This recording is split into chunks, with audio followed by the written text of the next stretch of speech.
Thank you. All right. Good evening, everyone. Welcome to the March 10th, 2021 meeting of the Costa Mesa Sanitary District Citizens Advisory Committee. Let's start with roll call. Thank you. Committee member Judy Takaya. Here. Committee member Andrew Nielsen. Present. Committee member Phil Marsh. Committee member Judy Gilo. Here. Committee member Seth Greener. Here. Committee member Monty Fields. Committee member Dicky Fernandez. Committee member Adam Arith. Committee member Daniel Baum. Present. Vice Chair Sue Lester. Here. And Chair Elodie Katz. Here. Thank you. Okay, thank you, Nolani. Okay, moving along to public comments. Are there any members of the public on the line?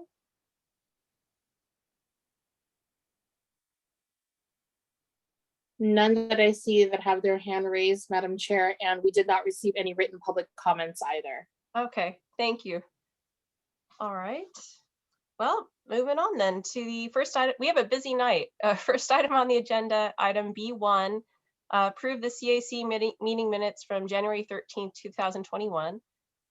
Do any of the committee members have any comments or revisions? Okay, I actually have a small one. It's on page 6, about halfway down. There's a statement that says CAC Chair Katz stated that she was pleased to learn that EEC is also the administrator of the district's fog control program. I just wanted to amend this to clarify, and I double checked the video.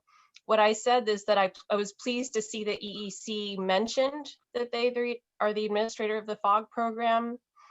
In addition to auditing the SSMP, I was pleased about their transparency. So if it could just be clarified that I was pleased that they mentioned that they are also administrator of the FOG program. Duly, Madam Chair. Okay, Thank you. thank you. Okay, so I didn't hear any comments or revisions. Would anyone like to make, in addition to the one I just did, would anyone like to make a motion approving the minutes with that minor change? I'll make a motion to approve with Elodie's correction. Thank you, Vice Chair Lester. Do we have a second? I'll second. Okay, thank you. All right, we have a motion and a second. All those in favor of approving the January 13th, 2021 CAC meeting minutes with the changes mentioned, please say aye. Aye. Aye. Any opposed? Aye. Oh, thank you. Any opposed? And any abstentions? Okay, the motion carries. Thank you. All right. Next on the agenda is item B2, discuss shredding and cardboard recycling events for consideration in 2021 to 2022 and 2022 to 2023. Let's see, is that going to be presented by Nabila or Scott? Yes, thank you, Madam Chair. This will be presented by Nabila Guzman. Okay, thank you. Good evening, Madam Chair and members of the committee. Per direction from the Board of Directors, staff has researched the feasibility of hosting a community shredding event and cardboard recycling event at Orange Coast College during fiscal years 21-22 and 22-23. Staff is proposing a 4-hour event for the shredding event, and it would utilize the same company as the City of Newport Beach. The City of Newport Beach just hosted a shredding event on January 23rd, and the company is Southern California Shredding. The company completes the shredding on site, which staff feels that our residents would appreciate. The cost is $100 per hour per shredding truck. It's a 4-hour event, but we would need an hour before for setup and an hour after for cleanup, so it would be 6 hours per truck. An event like this would need an additional 20 event workers, aside from myself and CRNR Senior Sustainability Coordinator. The event staffing allocation is included in the staff report for your review. And unfortunately, CMSD does not have the staff available to host this event. The event held by the City of Newport Beach on January 23rd was fully staffed by the city's maintenance staff. So the district would need to budget for the additional cost of 20 workers for this event. Other identified costs are location rental fee, the shredding company, dumpsters for cardboard or trash left behind by our residents, advertisement of the event, and then labor. So this is an estimated cost of $11,000 for the one-day event. The second event that staff has looked into is the cardboard recycling event. This would also be a 4-hour event, and it is also recommended, and staff anticipates that 2 40-yard roll-off bins will be needed just to accommodate the possible cardboard donations that might be received. This event would require an estimated 17 additional workers aside from myself. And we will also need to budget for the labor because, again, CMSD does not have the employees to staff this event. Identified costs for this event are a location rental fee, 2 cardboard roll-off bins, 1 trash dumpster, again, for trash or possible items that might be left behind, advertisement for the event, and then labor. This event is estimated to cost $13,000. I would like to mention that the district currently offers an at-home solution for the cardboard event because residents can break down the boxes and place it in their mixed waste carts for recycling. By placing it in the cart, the material is still in the district's waste stream, and CMSD does get credit for the recycling of the cardboard, which increases our diversion. Additionally, other community options would be the OCC Recycling Center. They do accept cardboard. I do know that they're still closed due to the pandemic, but they may be opened by May of this year. If the county keeps on trending downward with the COVID cases. And in addition to the recycling center, we do have other recycling centers located near Costa Mesa, in Santa Ana, and in Huntington Beach. So this concludes my report. We are asking the CAC members to provide feedback or suggestion, any comments, suggestions on these events that we will present to the board of directors at their next meeting when presenting the budget for these 2 years. Excellent. You made a comment about the diversion. Yes. If it's in our trash, it counts for the diversion. If it's provided here, does it also count for the diversion? It would, it's just harder we could present it to Cal Recycle as we hosted this event. But I feel by hosting this event, we may be teaching residents to recycle elsewhere and not trust our mixed waste cart system.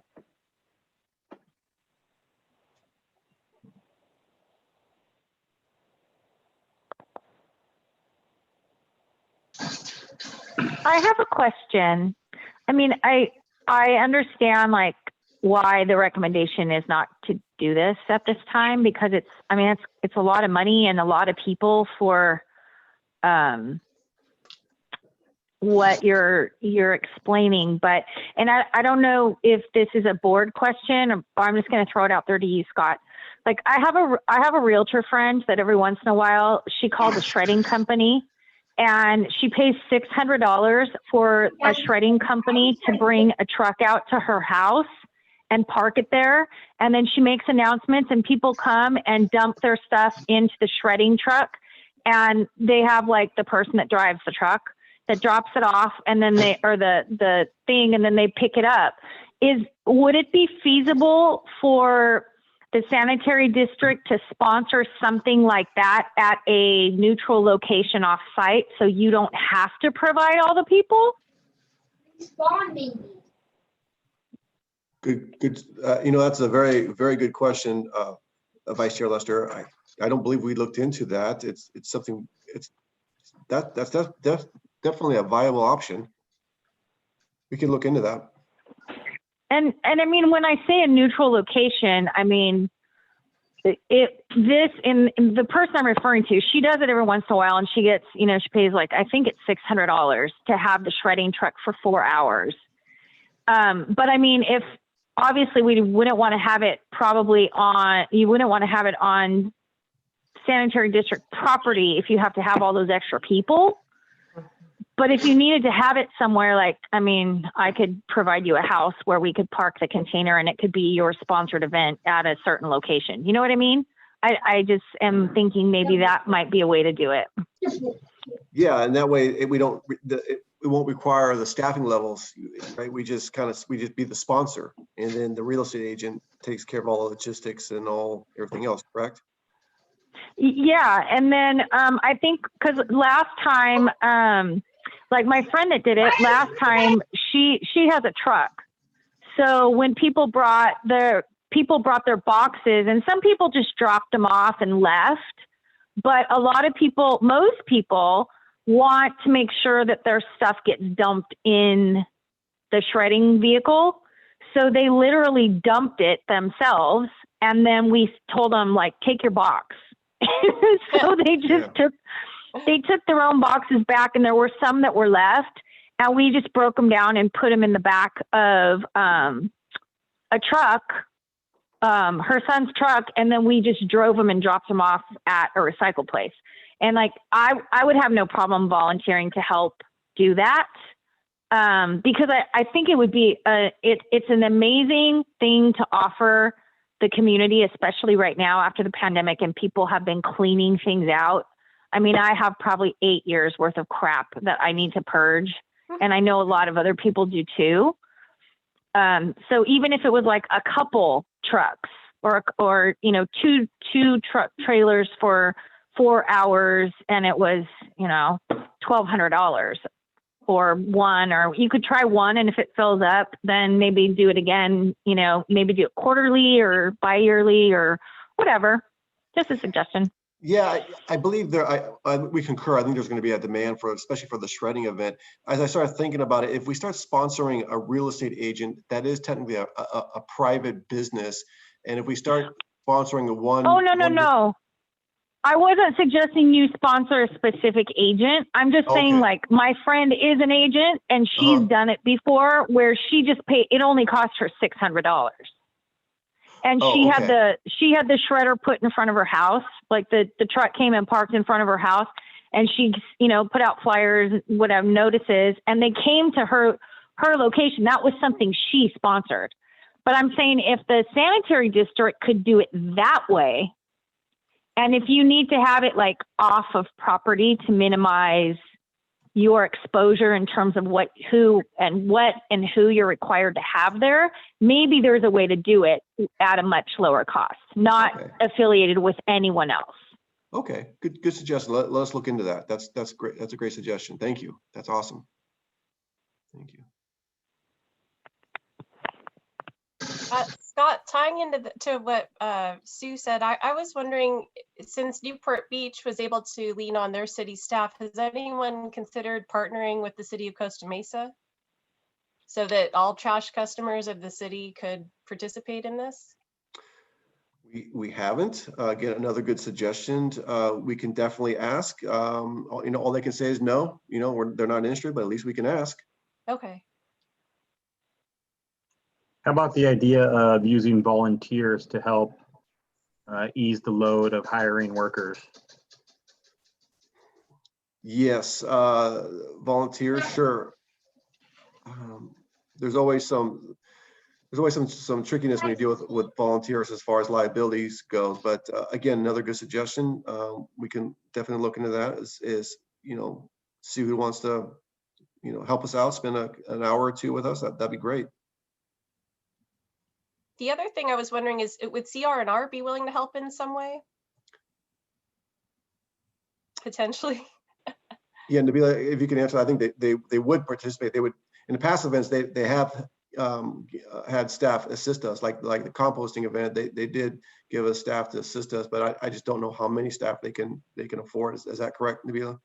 That is correct. They have assisted us in the past, but those are events included in our contract. it's been specified.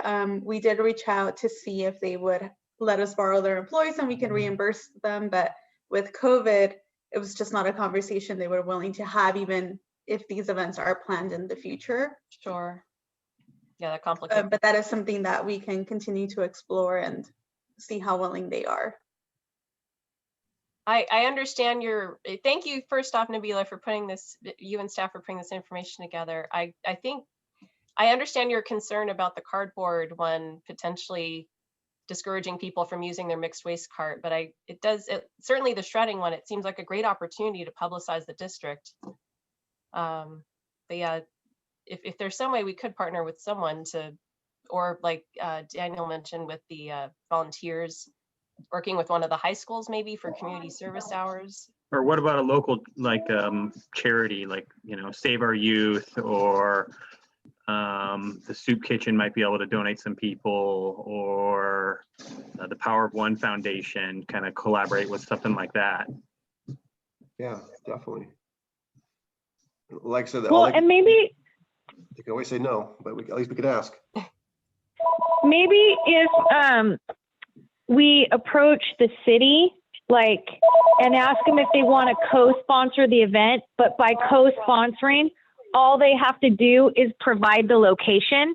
So like, say City of Costa Mesa and the Costa Mesa Sanitary District sponsors this shredding event for the community. Anybody's available to come, except instead of having to have it on Sanitary District property, you ask the City of Costa Mesa if you can do it in the City Hall parking lot on a Saturday because it's empty.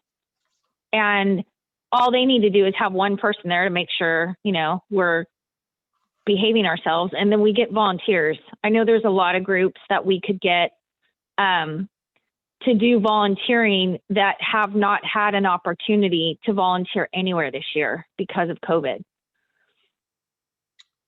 And then maybe they'll go for it. And then you don't have to worry about the extra insurance of having people on your property and all that. Yeah, no, that's a great suggestion. Hey, Scott, this is Andrew. I don't want staff to have to do tons and tons of research, but one other thought, and probably a quick 5-minute, quote would answer my question is there any way to have an ongoing bin at the district headquarters, similar to the flag collection and the sharps and needles? I know I've worked in offices where there's like a locked bin, and of course that was only for, a couple dozen employees, but I don't know if there's like, a scaled version of that could be present. And then it would just be an offering year round. And presumably a reputable company comes and services it, once a week or once a month as it fills up. Could be cost prohibitive, but it could also be something where you guys then get, a lot of, good PR out there, and then people could become aware of other programs when they come to drop off documents that they want shredded. Okay, great idea. Thank you.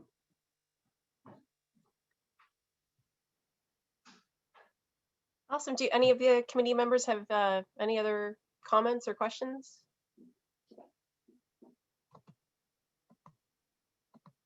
Okay, I don't see anyone raising their hand. Okay. All right, great. Thanks, everyone. Yeah, thank you very much. This is great feedback. Nabila and I will discuss this and share it with the board, and I think we can do something like we can do definitely a shredding event in next fiscal year.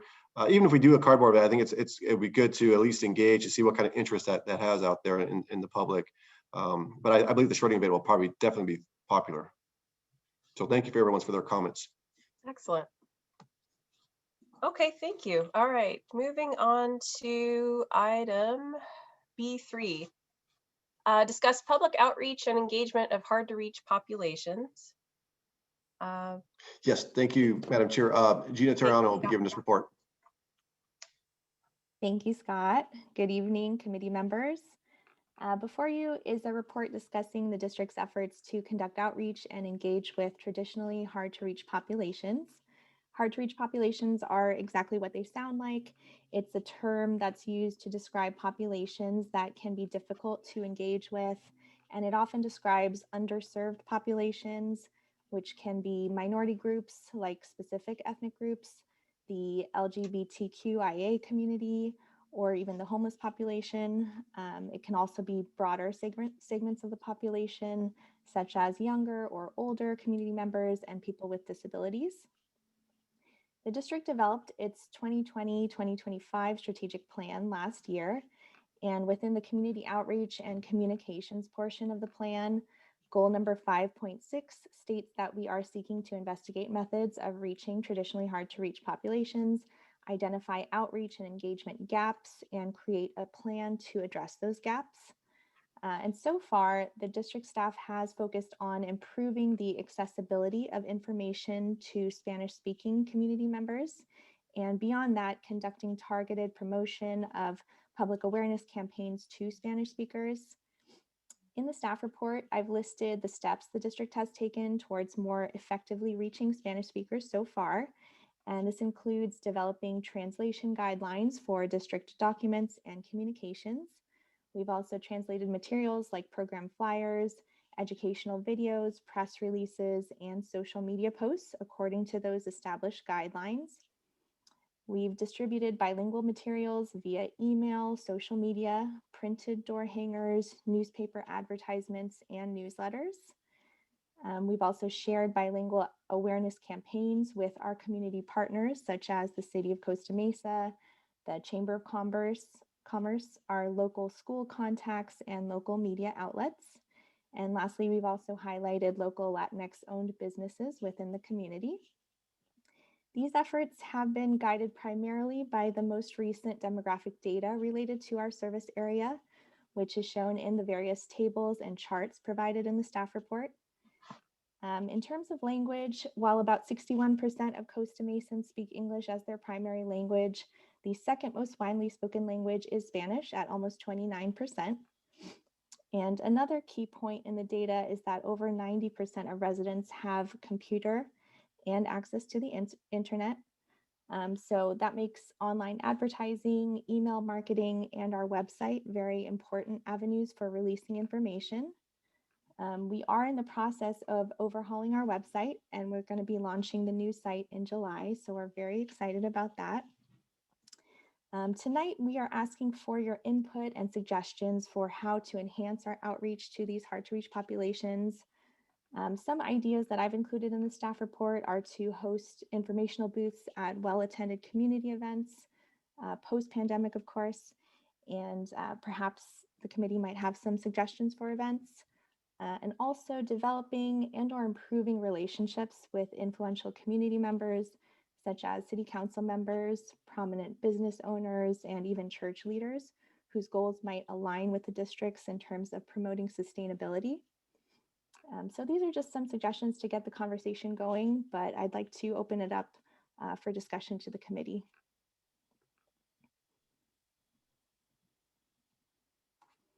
Thank you, Gina, for putting this together. I had a couple quick questions for you. Mhm. Given the large number of people speaking Spanish in Costa Mesa, do we know how many of them, can we cross-reference how many are trash customers? You know, I have not been able to do that. I can try to think on it a little more to see if there's a way to narrow that down. Okay, I was just curious how many. Okay, and then since I've definitely noticed in social media the balance between English postings and Spanish ones, so it's been really nice to see that everything's been standardized, and you guys are doing a great job on that. I was wondering, since you've been doing more of that targeted Spanish social media, if you've gotten any metrics back from Tripepi Smith about how it's doing, if the numbers are going up or how it's being received.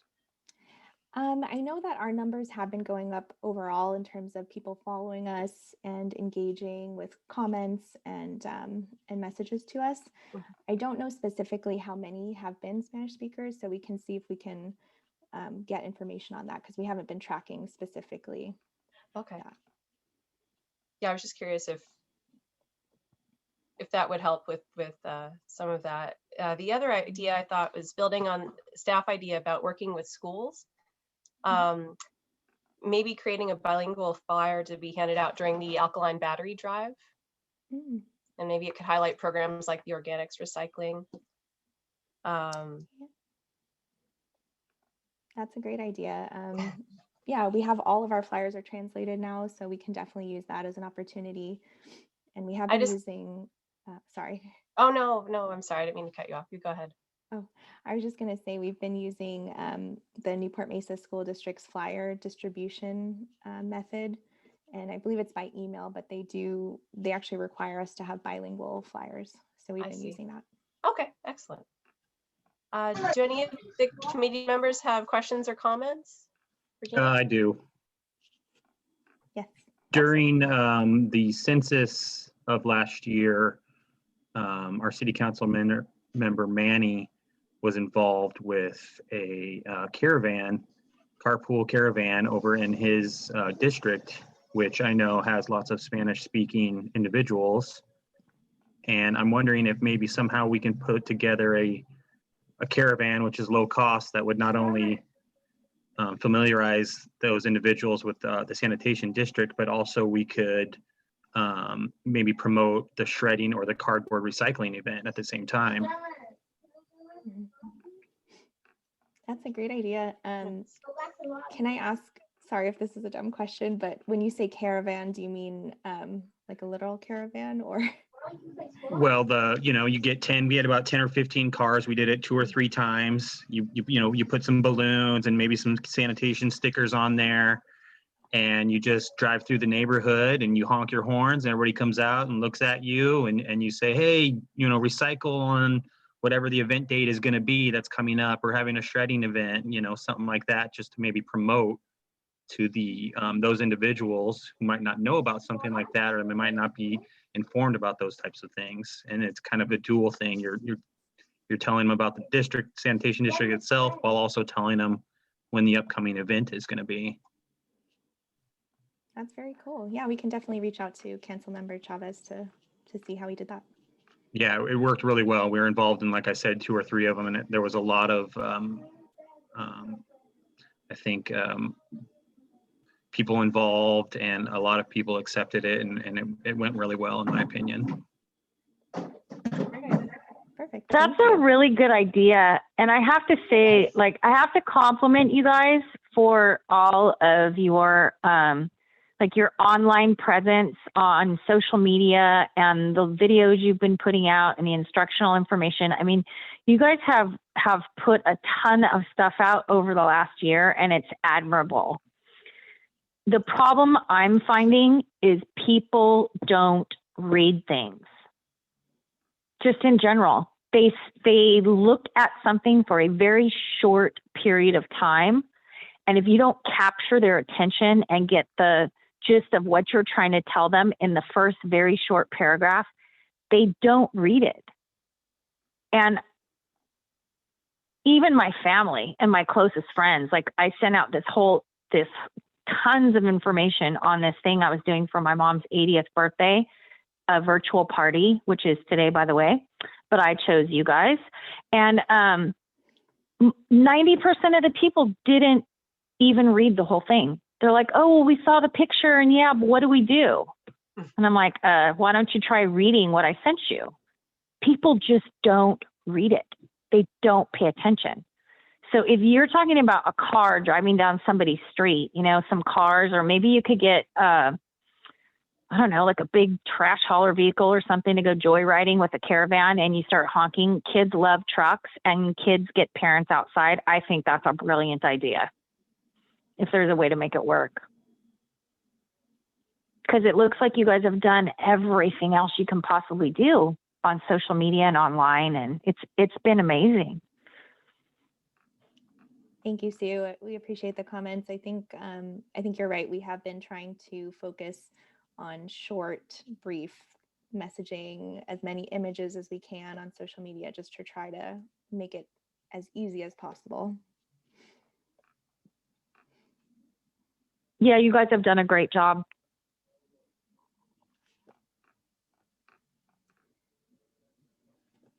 Thank you. Are there any other comments, feedback, or suggestions from the committee?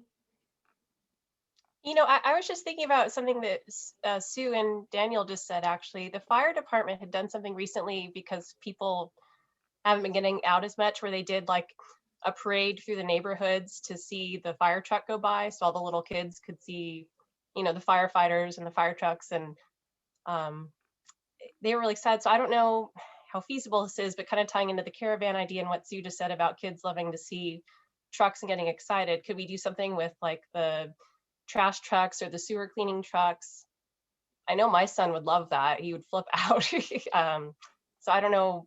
I know I don't want to have it be downtime for the sewer cleaning truck, but I don't know if there's any way to put more specialized equipment as part of the caravan. That could be fun too. Just a thought. Yeah, that's a great idea. I was thinking the same thing. Our trucks are pretty eye-catching, so. He was too young at the open house for the anniversary, but now he would flip out when if he could see it. So yeah. I agree. Every time those big trucks come down our street, make all that noise, everybody goes out to see what it is. And so, yeah, if it was actually advertising something, it would be even better. So I agree with you. Good idea. It might be kind of cool too. Like I don't know if you guys have noticed an uptick in ice cream trucks. Yes. I know a couple ice cream truck people that we could say, hey, we're doing this on a certain day. Would you guys want to be in our caravan and sell some ice cream to the people that come outside? And I'm sure they would join in.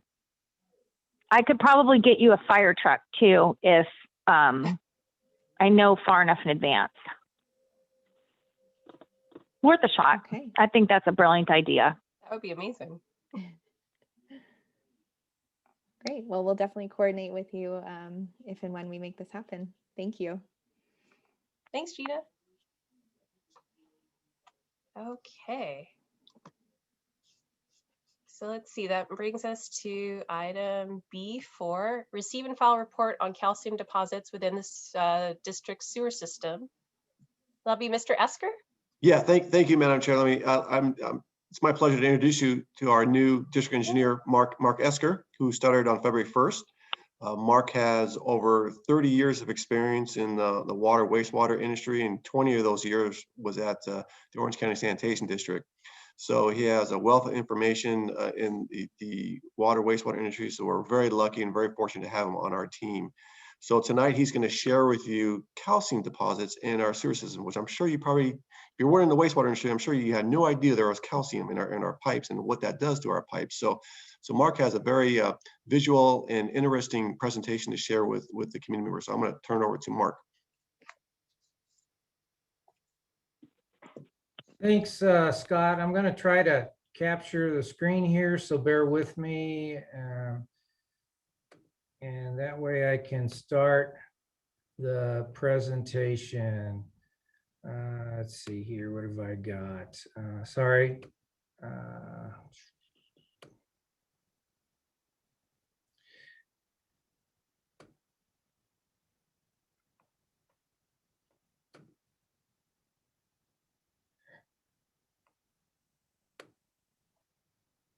All right.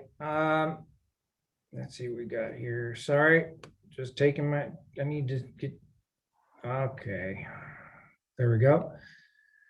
Thank you, Scott. Appreciate the introduction. And that saves me a little bit of time on my presentations.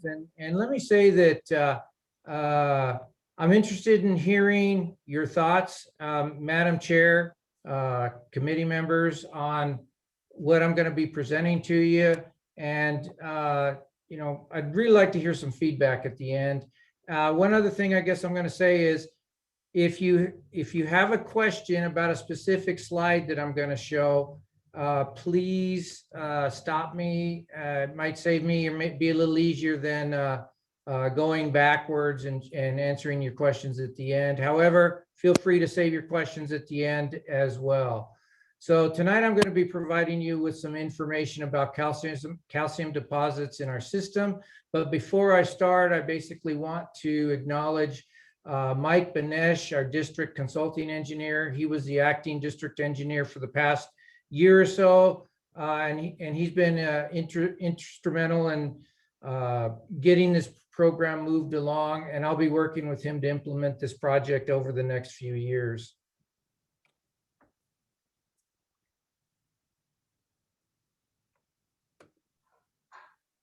Oh, let me do this.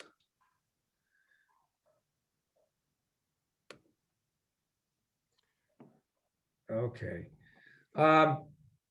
District facilities, as you guys probably know, consist of about 224 miles of pipeline. It's got 20 lift stations, 44,000 connections to our sewer system.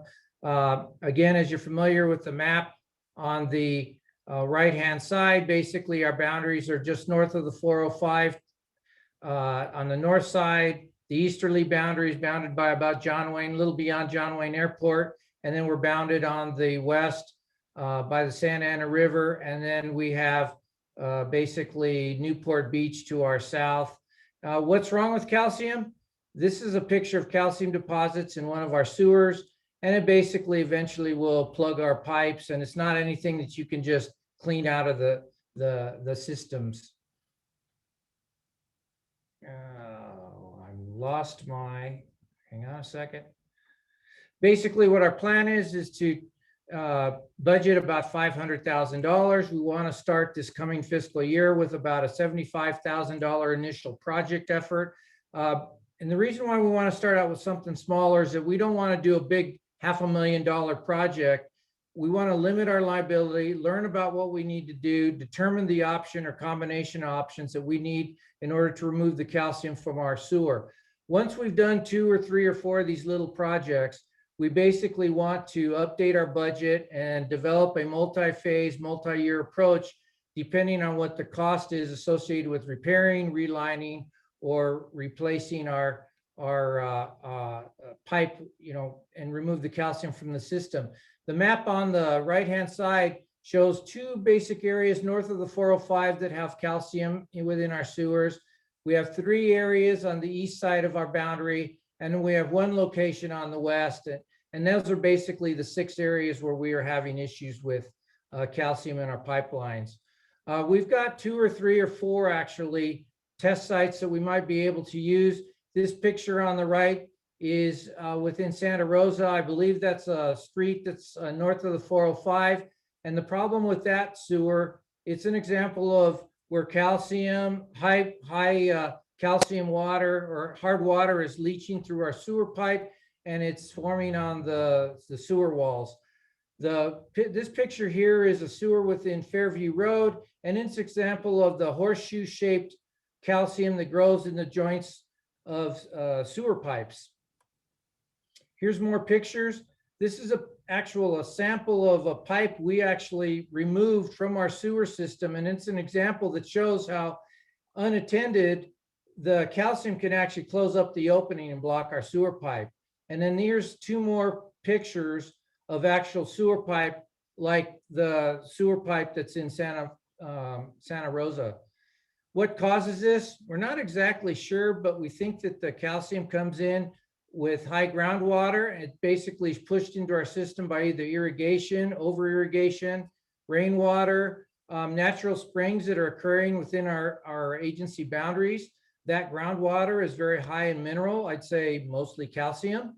And basically it can either travel through porous clay pipe, or the oldest types of sewer pipe has joints that either didn't have sewer material or joint material, gasket material, or they had what they call oakum. It's basically a piece of rope that was inserted into the bell, and then when they put the spigot into the bell, the rope basically sealed most of the water, seals the joint. Well, those are leaky. They're not like today's polyurethane and other type of rubber membranes, which positively seal the sewer. So we think that's some of the ways that the calcium is getting into the system.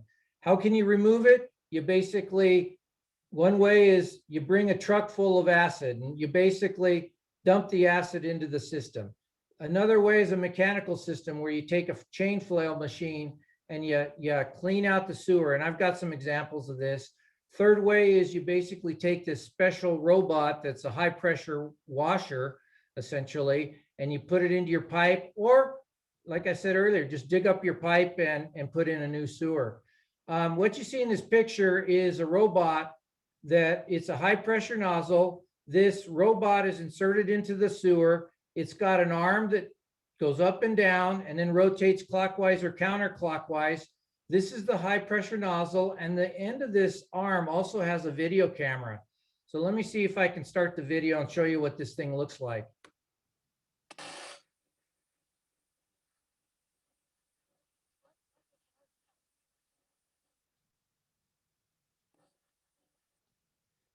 Orange County Sanitation basically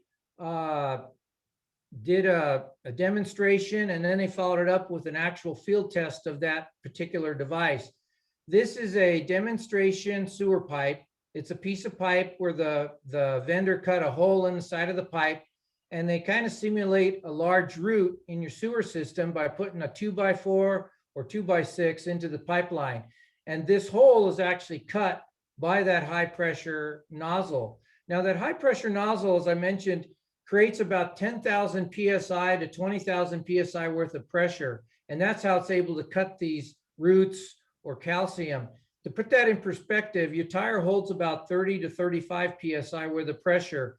The pressure washers that the painters use on your house when they prep your house for painting, those pressure washers produce about 1,000 to 3,000 PSI. So this is about 3, 4, 5, 6 times that pressure used by the painters, or a lot more than what air pressure is in your tire.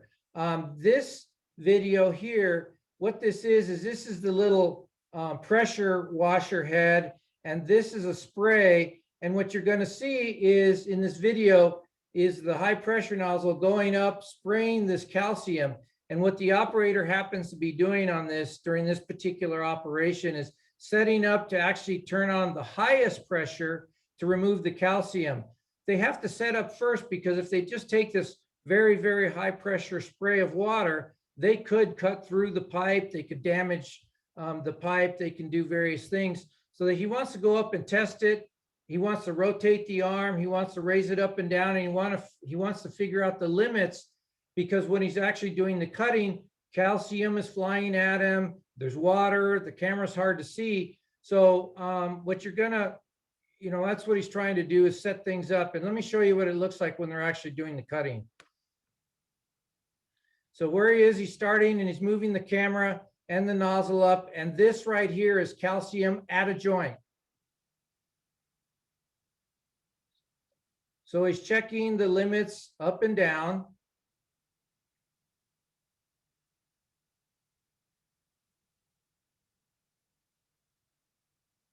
And now he's going to pull the unit, turn the water off. He's going to pull the unit up. He's going to check to see how close he is, take the measurements. Then he's going to try rotating this. So he knows, okay, I need to go to 10 o'clock, or I know to go to 2 o'clock. And that's how he sets his limits. So he's just basically getting set up to clean the calcium in this particular video.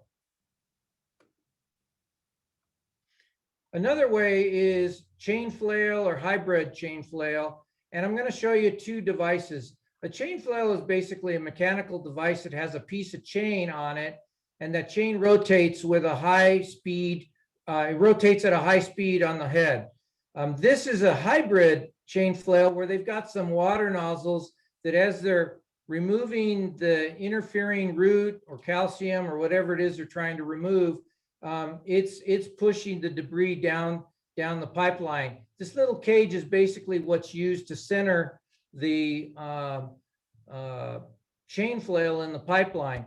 These aren't my favorite mechanisms for cleaning sewers, because as long as the pipe is perfectly circular and the chain flail is centered in the pipe, it does a pretty good job.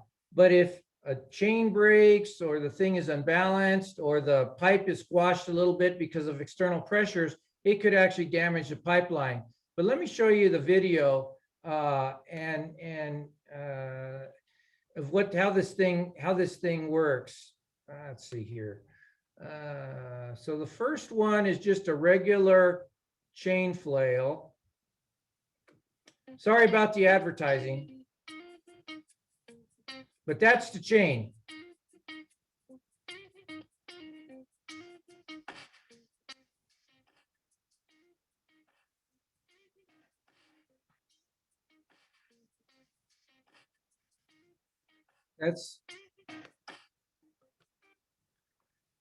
And then here is the hybrid. And what you're going to see is there's some white nylon fins on it, and that's what centers it in the pipeline. But this one uses a combination of a chain and water spray to move the material down the pipeline.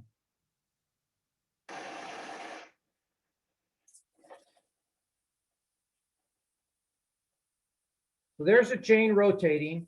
He's going to take a piece of lumber and put it in there and demonstrate how it cuts the lumber.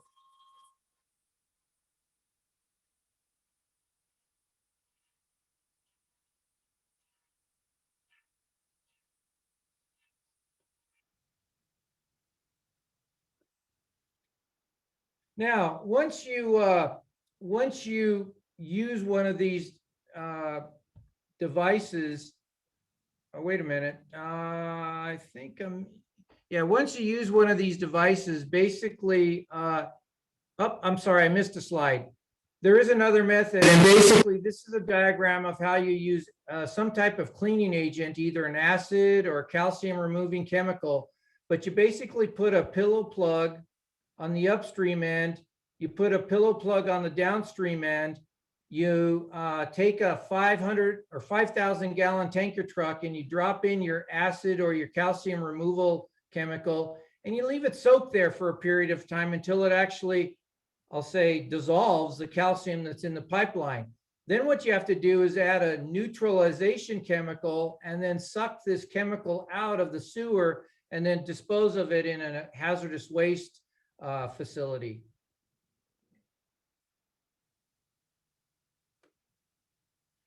Now, once you clean the pipe, you can't just walk away. So what you want to do is remove the roots, you remove the calcium, you clean the thing. Then what you're going to do is you have to line it. And so what this third step here, or the third pipe, shows is you take a deflated liner, you pull it into your pipeline, and then you inflate the liner and you push it against the, I'll say, the host pipe or your existing sewer. Then you take some type of a curing agent, whether it's ultraviolet light, steam, hot water, some other type of curing chemical, and you basically cure that for about 20 minutes or more. And then what you end up with is a brand new pipe inside of a pipe. And this middle picture here shows lining material that is staged and ready to be pulled into a sewer. This device here is either a hot water generator or some type of a steam generator that's used to clean the or cure the device. And then this picture right here basically shows it's a schematic showing a pipe within a pipe.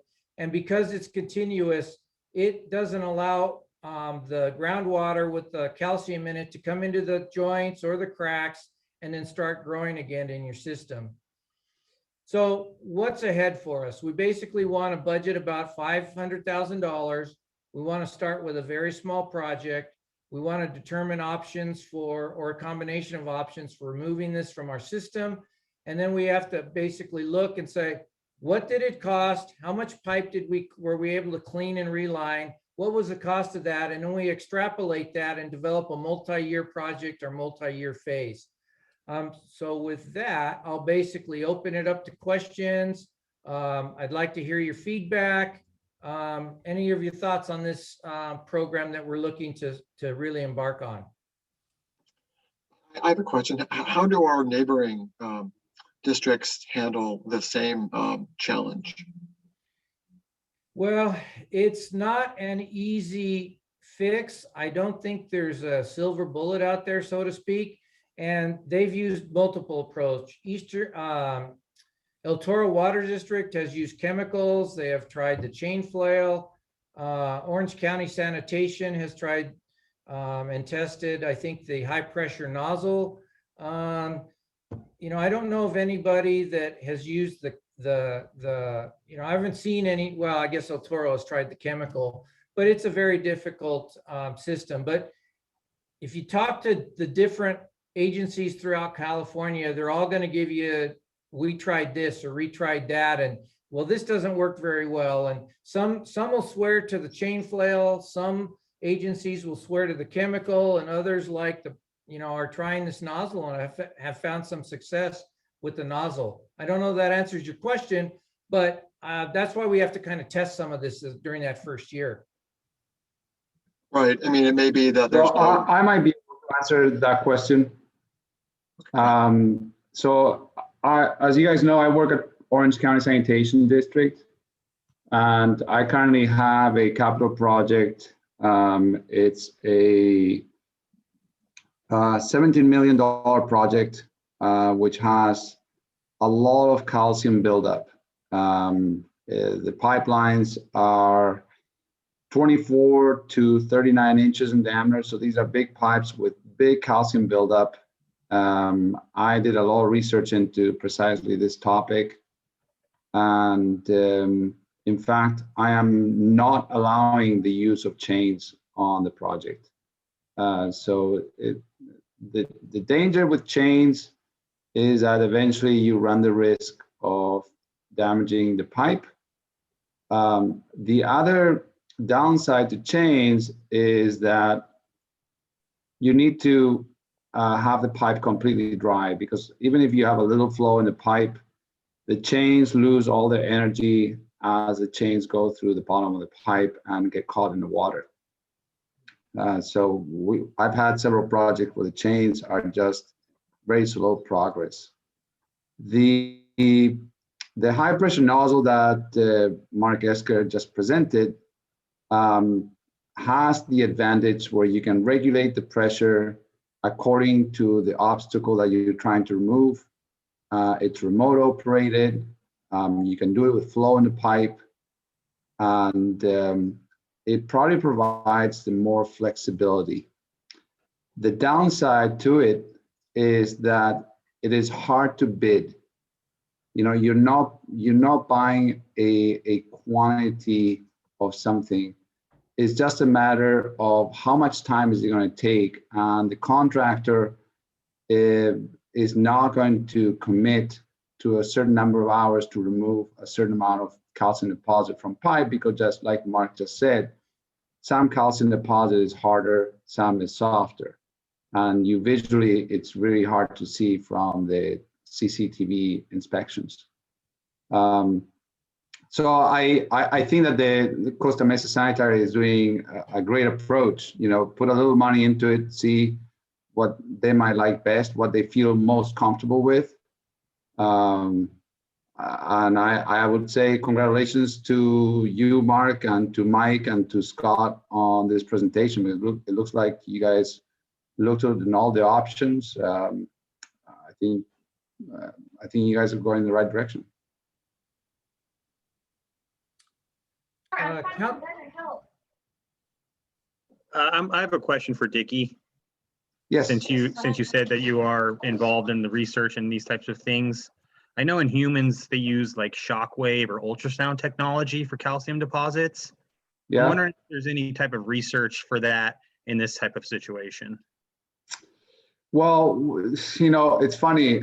Sewers sometimes is true. They behave a little bit like our intestines, right? But you're talking about, most of the pipes in Southern California are clay pipes, and it's a very hard and brittle piece of material, and it's fairly resistant. So even when you use chains, it's pretty resistant to the chains. But the ultrasonic is not something that's been tried.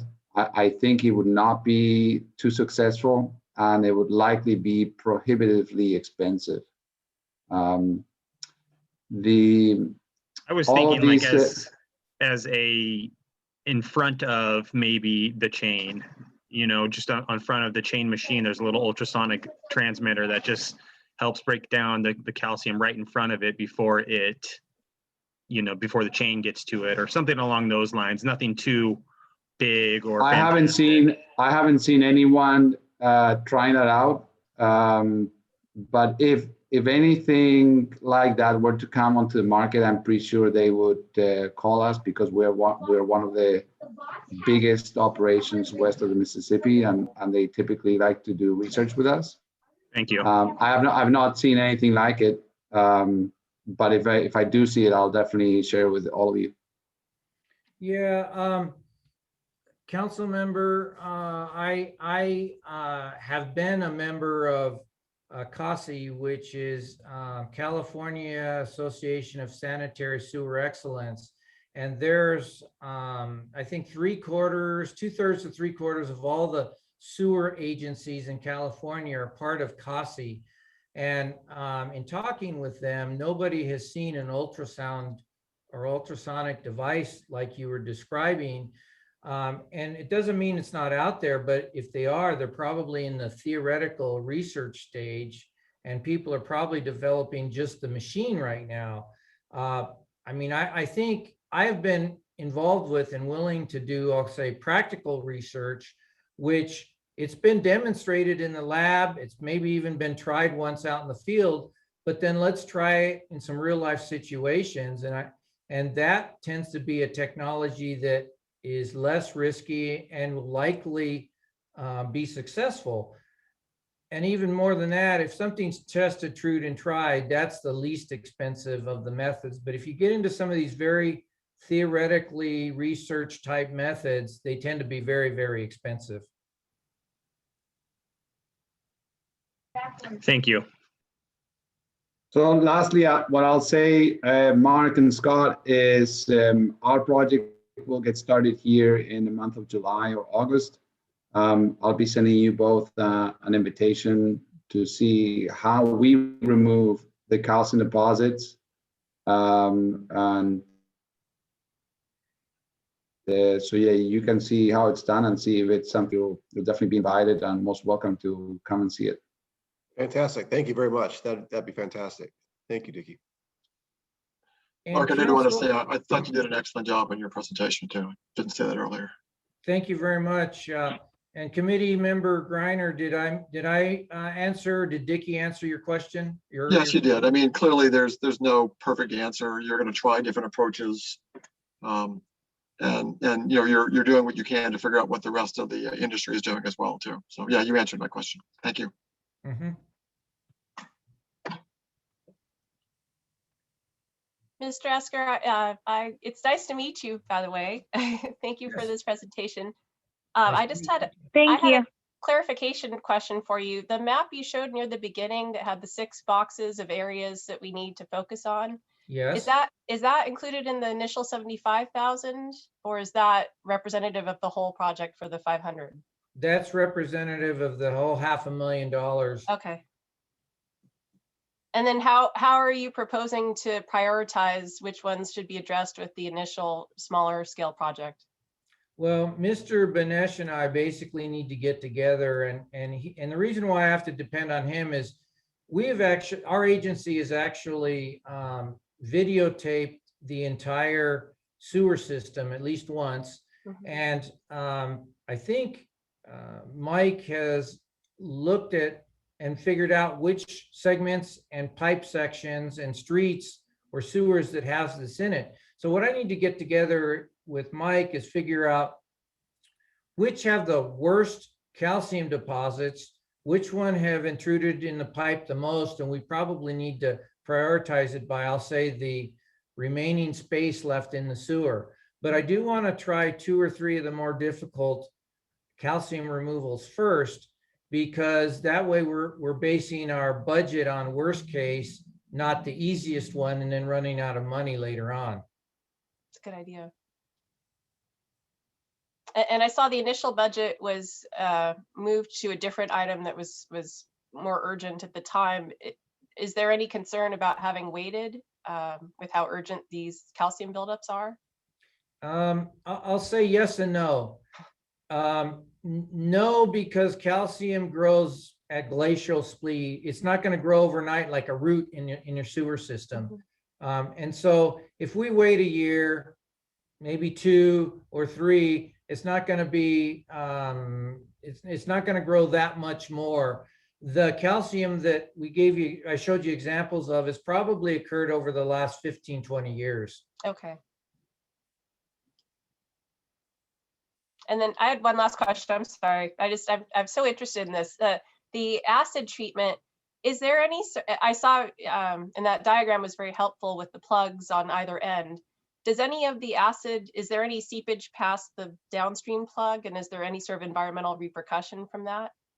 No, once you put a pillow plug in, a pillow plug is like a rubber plug or rubber stopper. Like think of the cork in a wine bottle. Sure. That cork goes into the sewer pipe, and then you add air pressure, maybe 5 psi, and it expands the rubber stopper or the cork, and it pushes it against the sewer wall and forms along any deformities in that sewer wall. So it makes a very positive seal. And then we maintain that pressure while we do the activity. I see. Perfect. So there isn't any real environmental risk downstream. No, but because of the chemical in the system, and because there's laws, statutes, and policy against releasing that into the sewer and the potential harm that it can do to a treatment plant, we have to make sure that we, 1, neutralize it, and then 2, remove it from the sewer. And then it goes into a tanker truck and goes to a disposal site. Okay. Yeah, I was curious because I believe our water goes through Orange OC sanitation and then continues on to the water replenishment plant or purification plant. Yes, it So, goes to yeah. GWRS, yeah. Yeah, so that's why I was curious if it could impact that in some way. Okay. No, that's why you have to remove everything and deal with it before you move on to the next segment. Okay. All right. Thank you so much. You're quite welcome. Mark, I have a follow-up question. You had mentioned as Elodie was commenting too, those 6 areas that you identified. Has there been additional work to try to figure out why those 6 areas are more prevalent with calcium? Maybe you touched on that, but maybe I missed it. No, I didn't really touch on that because I do not believe, and Scott, you can correct me if I'm wrong, but I do not believe we've looked into why the groundwater in those areas have high calcium. I think that would be an expense that may not be worth putting money after, because we can't really solve that problem, because there's an awful lot of groundwater in Orange County and in our service area. So I think the best thing is to put the money at making the repairs that we need, then relining those pipes so that the water can't get into our sewers. Sure, you're managing by exception, which in this case probably makes sense. Like you said, you can't do anything about it. So by exception, you're going to go after the areas that are most problematic. Yes. Yours is a better explanation than mine. We'll go with that. Thank you.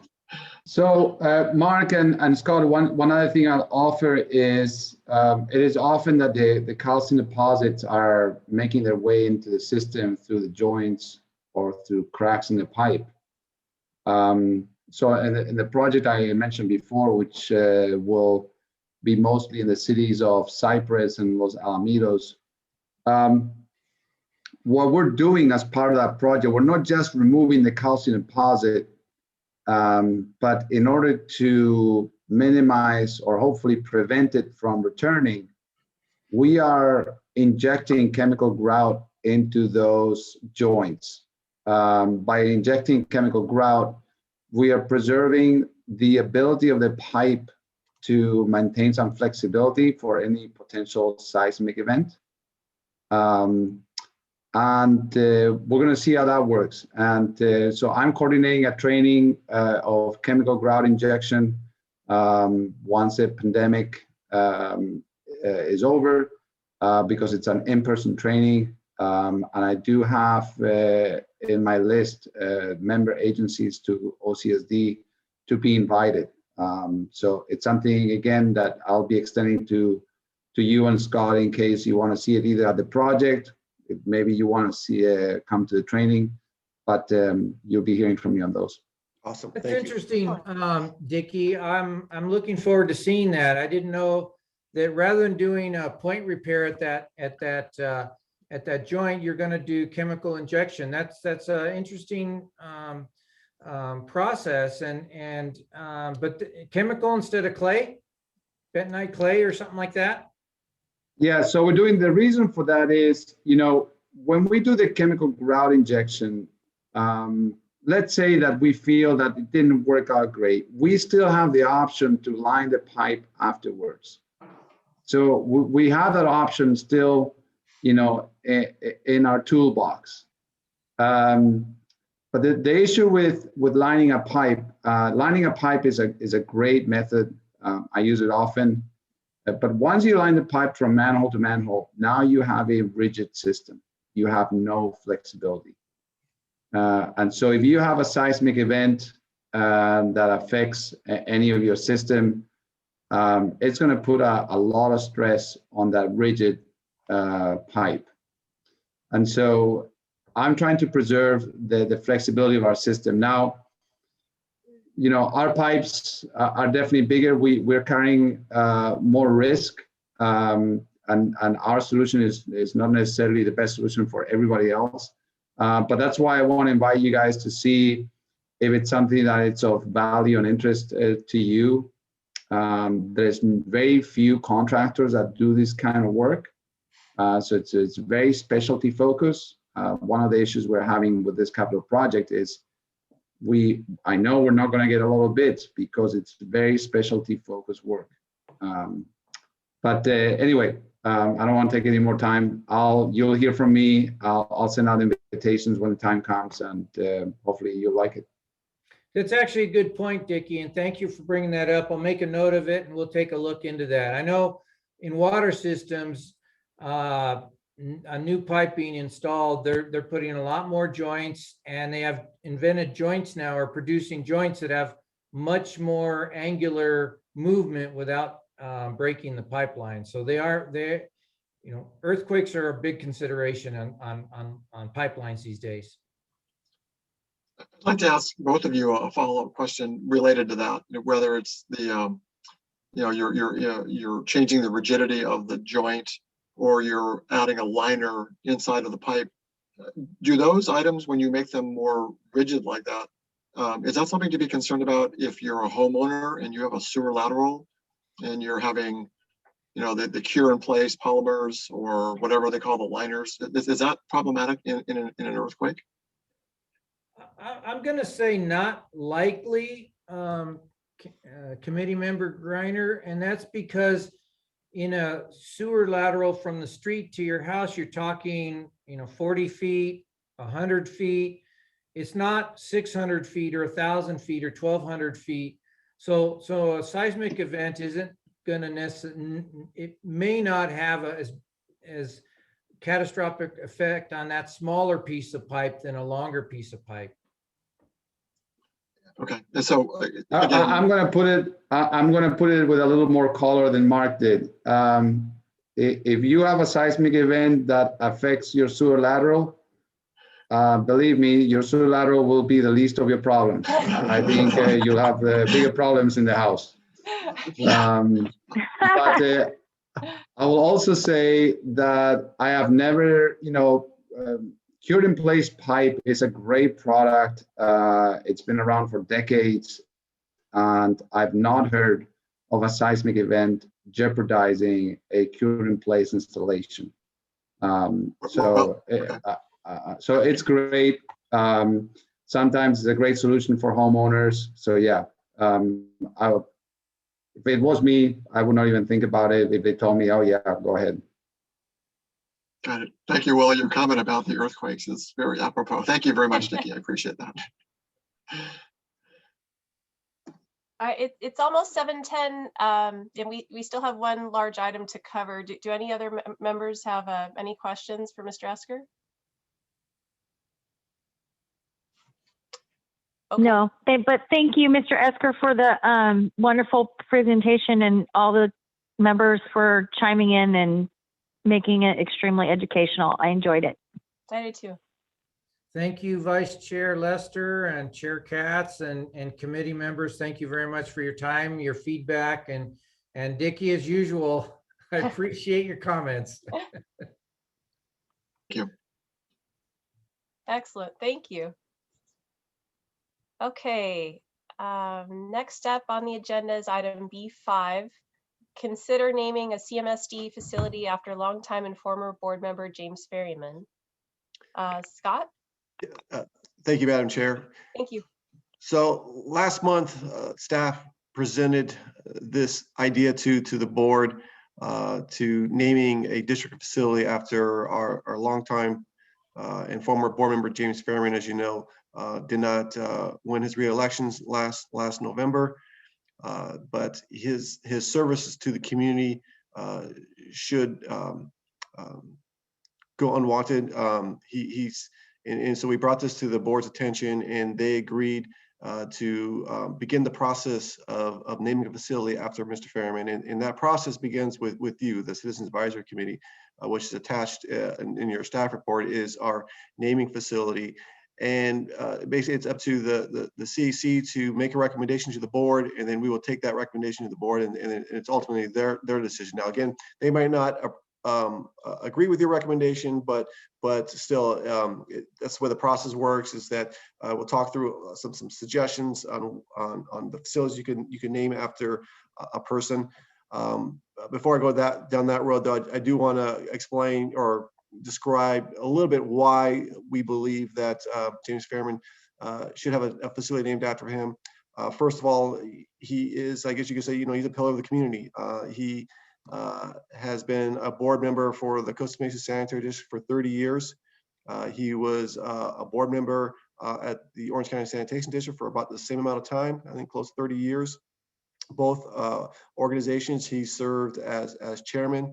I know he served as chairman or president, I'm sorry, president of CMSD several terms, and he did serve as chair of OCSD, I think one term.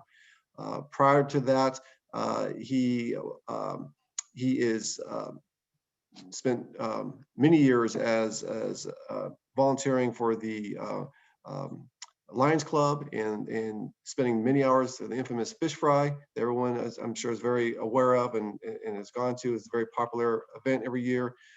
He's very involved in the Chamber of Commerce. He is just, again, everyone is well known. He's well known in this community, high school graduate. So we just think it's just fitting to name a facility after James Fairman. Now the options that you have, Nolan, if you can scroll down a little bit more, please, on the staff report. Let's keep going. There we go. So there's just this, naming city facilities kind of limits you a little bit, because when you talk about facilities, we're talking just about headquarters, our lift stations, and another new facility is a room inside headquarters that was just recently revised by the board. So if we want to rename, let's say, the board community room after James Fairman, you can do that as well. The Eldon lift station, I think explained in our staff report, is our largest lift station. There's a picture of it in your staff report. It's on Mesa Drive. It has at that facility, there's a very large bypass pump that's housed in a masonry building. That masonry building would be ideal to put a sign up for naming that lift station after him, or we can name headquarters.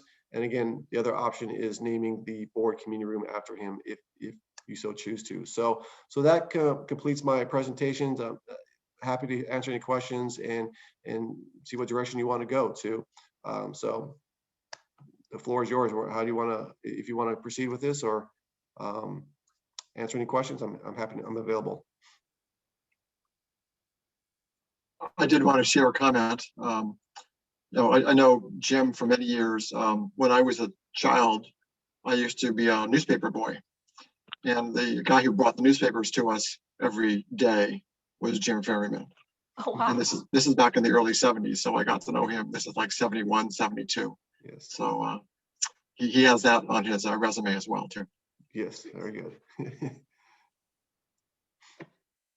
I would like to make a comment. This is Sue. I don't think there is a piece of paper long enough to even include all the contributions that this man has not only made to the community, but especially the district.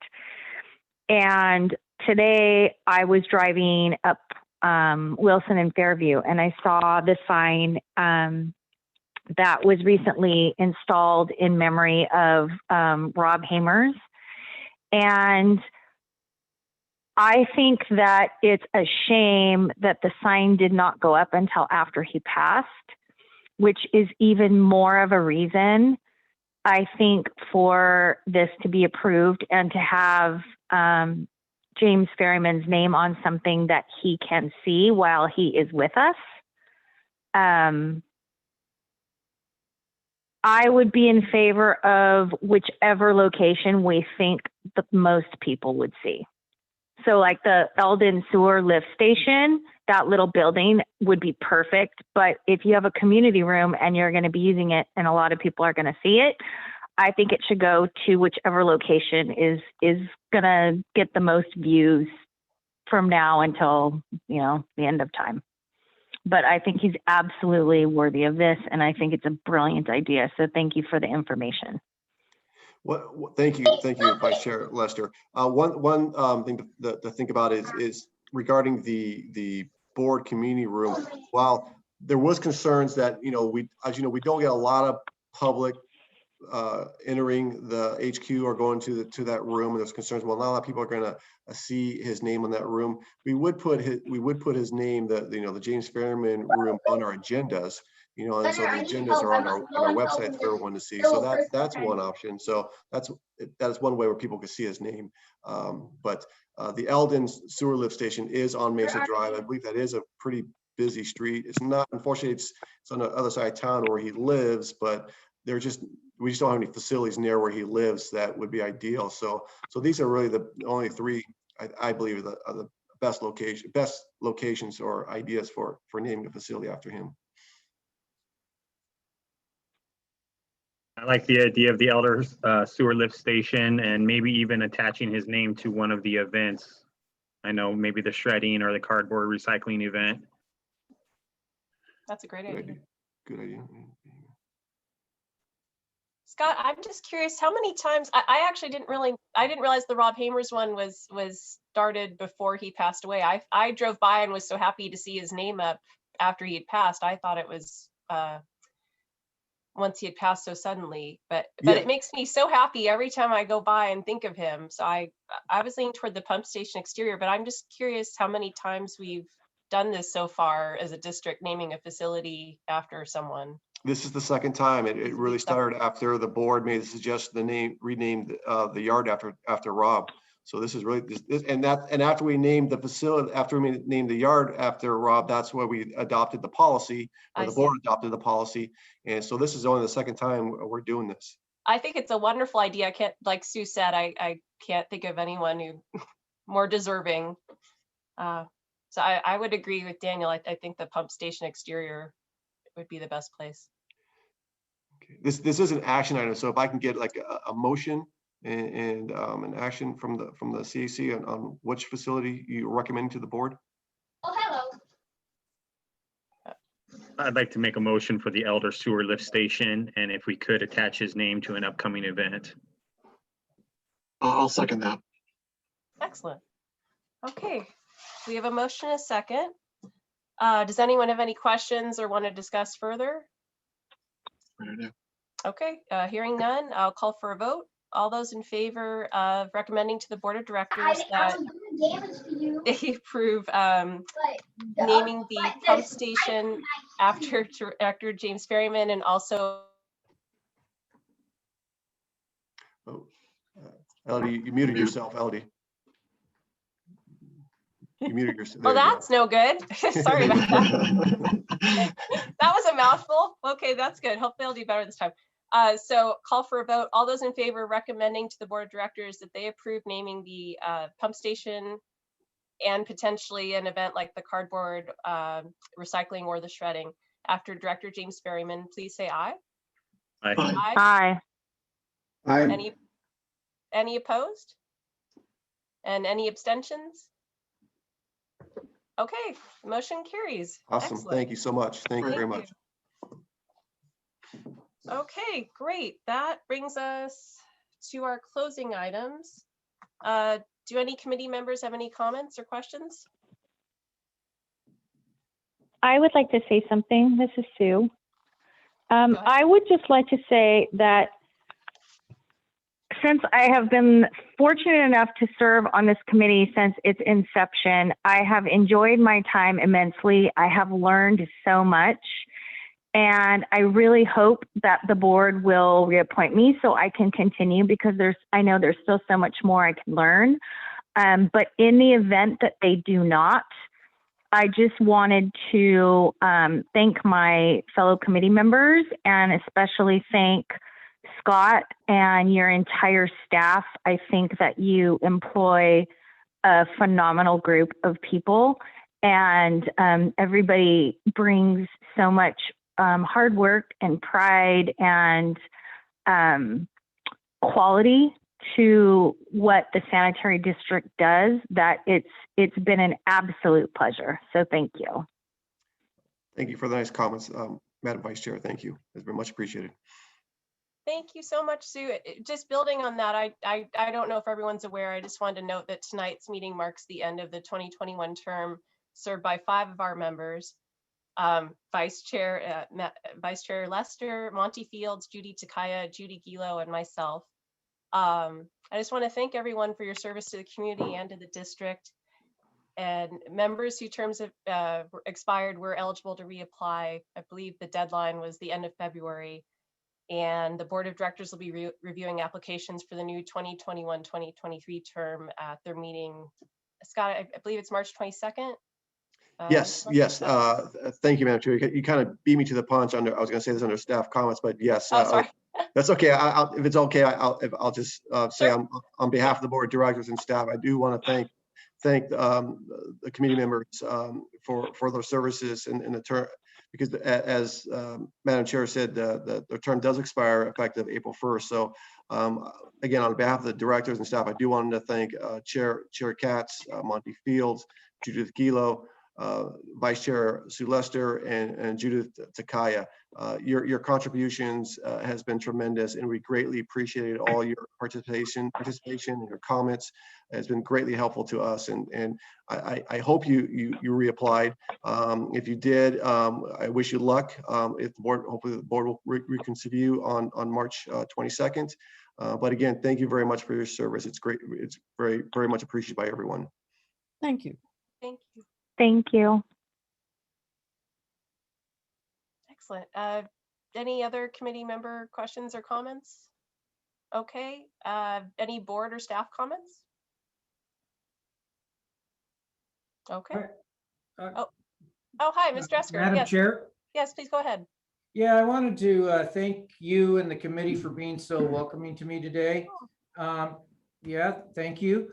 And I also want to say that for those of you that might be leaving, I'm just sorry that I won't be working with you in the future. And then we have an exciting project that actually kicked off construction. I'm going to say early or mid-February, our President Pump Station. We're actually replacing the existing pump station over at President's Place. And if the committee would like any presentations on technical items, or if they'd like to get an update on a specific construction activity, please contact Scott or myself. I'm sure that we'd be able to provide a presentation or give you a technical presentation on a topic of your choice. That would be wonderful. Thank you so much. I have a question. Go ahead. The naming of the lift station, will it be the Jim Ferryman, the James Ferryman, or just plain Ferryman? It'll be the James Ferryman lift station. Okay, that's a mouthful. Mm-hmm. Yeah.